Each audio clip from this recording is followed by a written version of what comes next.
Well, the push to legalize marijuana appears to be gaining some momentum, and it's not just hippies hopping on the bandwagon.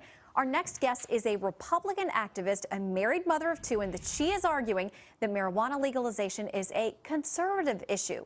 Jessica Corry is a former press secretary for a Republican member of the Senate and was named one of Colorado's most influential professional women. She joins us now live from Denver. Jessica, welcome to you. I got to ask you first question, why take on this particular fight? Thank you. Well, I'm a lifelong Republican, and as a mother of two, I believe we as a party have failed to uphold our commitment to individual rights and responsibility. If somebody wants to smoke marijuana or if they want to consume too many cheeseburgers, that's their right. And I, as a taxpayer, don't think I should have to fund a prohibition against that behavior, nor should I be responsible for the repercussions that come upon that person personally. All right, let me ask you though, cheeseburgers not impaired when you eat those, but if you smoke pot and get behind the wheel of a car, that's a different situation. Are you putting them on the same playing field? Well, I would never advocate being intoxicated with marijuana when driving, and I don't think anybody who's part of this growing nonpartisan movement to legalize marijuana would say that.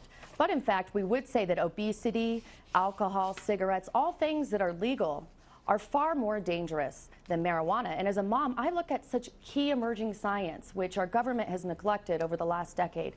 It shows that alcohol has a far more detrimental effect on juvenile brain development than marijuana ever will. Marijuana doesn't kill people. Marijuana doesn't make people violent. And in my own state of Colorado, like 14 other states in the United States, we see that prescription drugs are the #1 killer now, more than accidental car deaths. So we need to refocus our priorities. And for so long, marijuana has been villainized and been the boogeyman.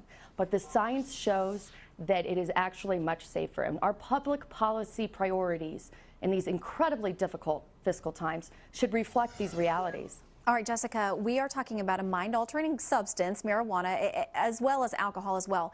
And I understand that conservatives feel like you should make your own decisions and have your own responsibilities and repercussions. But where do you draw the line to somebody who's going to say, I'm going to shoot up heroin, but I'm only going to stay in my house and I'm not going to get behind the wheel of a car or affect somebody else? I mean, when we're talking about something that alters your mind and your ability to make good judgments, where do you draw the line? Well, I think in these difficult economic times, we can have philosophical debates about where to draw that line. But what's more important and what we should be doing today is looking at every line item on our budget. And marijuana needs to be at the top of the list for that debate. We know that marijuana alters the mind just as alcohol and other drugs do. But is it worth it to send 850,000 Americans into our criminal justice system every year because they're smoking a substance far less dangerous than alcohol?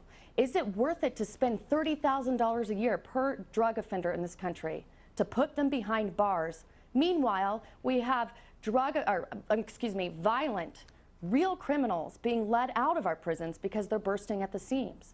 We spend three times the amount on incarcerating individuals than we do on educating the average American student. So while we can have that conversation another day about heroin or far more serious drugs, for today, our priority needs to be on ending the generational child abuse that has become our federal deficit.